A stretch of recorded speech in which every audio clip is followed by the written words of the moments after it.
This is why I love Ishida. The chapter title really says it all.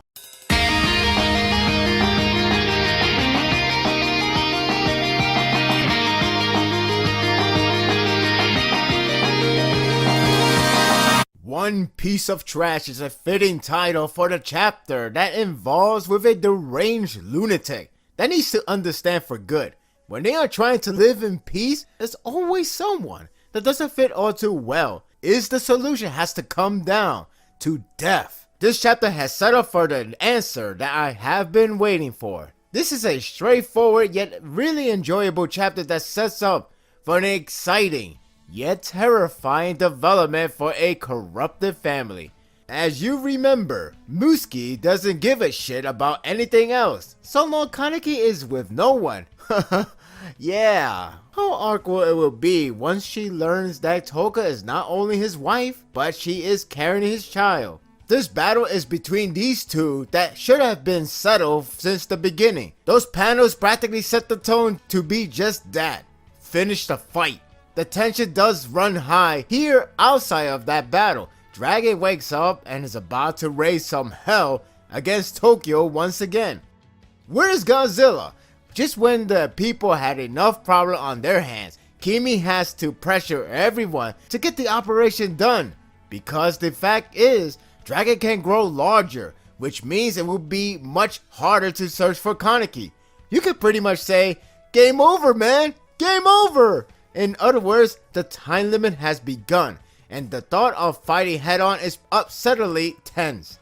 To make the matter worse, worse, like all monsters in media, Dragon creates mini-dragons or Kagane human-shaped monsters to sweep their city in a smaller scope. At least the series did provide a logical reason for this moment to happen, let alone a tie-in to a grander scope of his lore, so I can actually appreciate the little spawns. It's just funny that every large monster seems to have that ability by default. It is terrible for them to fight once again in a deeper pressure state. We then have a pretty badass display of awesomeness from the Avengers. Actually, the team consists Amon, Akira, and Suzuya with his squad. That is a pretty damn great team. I would love for more unusual tag team mix-up. Monode always amuses me with his reactions to the greatness. He is all calm watching them kicking ass with a simple, barely considered praise. I think he just saw too many craps for today. The one part that I am concerned is the possibility of these guys growing tired and weak leaves an opening for V organization to ambush. Clearly that small skirmish of theirs won't be the last time we will see them in this arc. Don't forget the clowns, though maybe they are going to stay away and watch throughout the arc. It could be overthinking on my end, so who knows. It's such a relief to know that Misa is alive, though hurt. It sucks that she wants to see good deeds, yet took a bad hit from an ambush that could have killed all of them, Toko included. I like to hope that saving her will bring good luck in the future. So Ishida, please spare this moment for once. The Q Squad found her, so this sets up for a reunion, and it won't be for long now. The battle between Toka and Musuki has been pretty good since their first encounter, and this one is no exception. I adored Ishida changing the scenery and format of his battle, putting it to good use with his setting. The visual is pretty engaging with his scenery and a change up to choreograph. It's like watching a Platinum game Bayonetta or Metal Gear Rising boss battle, though less over the top and slower pace for intensity approach. It has a really good paneling that made me achy to turn the next page. Every strike has that sense of devastation, so if Toka takes a hit, it really feels fatal. When she doesn't, you feel relieved, yet still tense because the battle continues. They both were evenly matched and have share of clever maneuver. Of course, Toka is handicapped going into the battle, but it is riveting to watch her still kicking ass. Thank God, the whole pregnancy thing didn't excuse her to be sidelined. Granted, it's best for her to do so, but yeah, conflicting here. The battle stage is pretty engaging. These two perform airborne attack, wall, and even Kagane bounce, and so on. It's a good twist to the action choreograph, which is always a joy. It's a shame to think the anime won't do it justice. At least that's what I'm predicting. I would love to be surprised, but my gut tells me I should not place any hope. My favorite bit of the battle is Toka knees the shit out of Musuki from the chokehold. Funny, I just reviewed another series chapter that involves kicking, and it's done by another great heroine. Anyway, it's so satisfying to see Toka hit her like that and practically taunt her with Kaneki being her husband.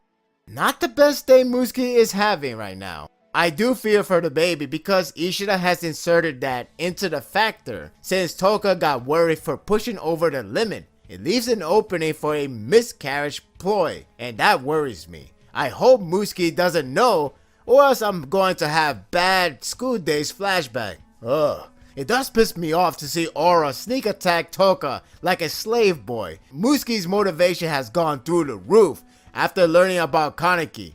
This does raise the thought if she has no possibility to turn back and let Toka go. If she somehow gets persuaded to stop, it would be a miracle moment. The chapter is largely focused on the action. It goes by quick, but the ending is a real hype boost. The Q Squad has finally arrived for a unpleasant reunion. This is going to be really interesting. 2 simple words from Uri are all what need to be said. Just stop. This time, there's no more backing off for him, which shows a stronger leadership and character growth in general. Last time, he backed off. Now, all he has to do is play safe and end this for good. Will it end well? Well, find out next time. It's a pretty enjoyable action-packed chapter. It's always great to see some cool display of awesomeness, as well as seeing Toka still standing strong until that sneak attack. The ending is hype because it's the faithful moment of Musuki as a character, as well as the Q Squad as a family. It's seriously going to be nerve-wracking. Share your thoughts in the comment section. I should remind you that the next chapter is actually the last chapter before we have a week break. Therefore, it's likely to think that something monumental is going to happen in the next chapter. Will it be the death of Toka? Will it be the death of Toka's baby? Will it be the death of Musuki? Aura? Will everything calm down? Anything goes. This is gonna be very intriguing, and it's scary. One bad move and it's all downhill from there. I hope everything goes well. It's going to be really sad depending how emotional invested the next chapter is going to bring. Even if you do want Musuki to die, it's the fact that Uri and the Q Squad are there and they're going to have emotional conflict with the scenario they're seeing right now. Whatever the outcome is, it's definitely going to be emotional. And that will do it for the review. I hope you enjoyed this one. If you like this and want more of this, subscribe to my channel and my world will be yours to stay. Until next time, take care.